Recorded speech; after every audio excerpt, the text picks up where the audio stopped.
Jesus summarized it and said that love your neighbor as yourself. Good morning, you're welcome to Daily Dose. I bring you word from the Lord. Philippians chapter 2 and verse 5. It says, this attitude you should have is the one that Christ Jesus had. Now, what is that attitude? Let us back up a little bit. It says, don't do anything from selfish ambition or from a cheap desire to boast, but be humble towards one another, always considering others better than yourselves.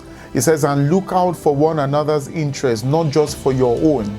Jesus summarized it and said that love your neighbor as yourself. What he's trying to say is that do not hold yourself in high esteem more than you should be. When you focus on other people, all right, them getting their own fair share of life, which is the good things, all right, and that's your focus, you will enter into your own purpose in that particular way. So it's almost like a hack, so to speak, to life. If you want your needs met, focus on other people's needs. Focus on that aspect of it. And Jesus essentially showed us in this way. So the writer of Hebrew, who so many people would call was Apostle Paul. Personally, I think it's Barnabas, who is very close to Paul, that did that Hebrews. He said this, that this is how Jesus won. In Hebrews chapter 12, it says that he endured the cross. He focused on the end game. Every time people begin to think about other people, in fact, the growth of organizations, the growth of family, the growth of businesses, the growth of churches are predicated upon wanting to help other people grow. Every time you do things for other people, you realize that you will find your purpose fast achieved. You know, people are bothered about purpose. What's my purpose? What's my purpose? What am I supposed to do? And all of that. Your purpose is in service. When Jesus came on the face of the earth, he said, I have come to serve. I did not come to be served.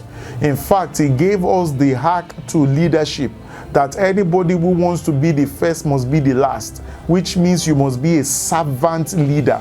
The kind of person who is ready to do things. You saw his demonstration when he washed the feet of the disciples. Peter was trying to be humble about it. He said, you are not going to have a part in me if you do not allow me to do these things. Please let us understand this aspect of it. The way we get into leadership is by service. Resources come into the hands of people who are ready to lay down. It says this is how this thing is. It says I'm the kind of person, I'm the kind of shepherd who lay my life down for the sheep, which means I will rather die than the sheep to die. We must understand the concept of service.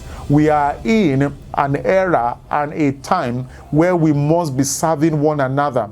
If you do not serve people, you will not enter into that inheritance. And that's what Apostle Paul was trying to say to them. He says, this attitude should we have. This is the kind of attitude we must have that Jesus had. Jesus showed by example that the way to get into destiny is by service.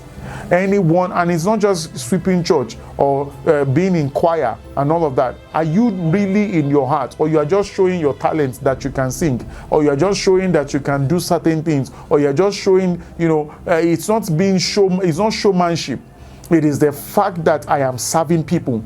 And that's why anybody who will really indeed serve are the people who spend time in the threshing floor, knowing that it's not about the talent, it's about God ministering through them to the people. So you are more concerned about lives that will be, that will come to the saving knowledge of Jesus Christ, much more than what it is. That's why when you see people, if you don't give them microphone to sing or to lead sing, you will see their countenance fall. So is it about you or about the people? Because if it was really about the people, no anybody would lead. So long Jesus is glorified, you should be happy about it. So the entire focus is not about you, it's about Jesus being glorified. And if you remove that from the entire mix, then we don't know what it is that you're doing.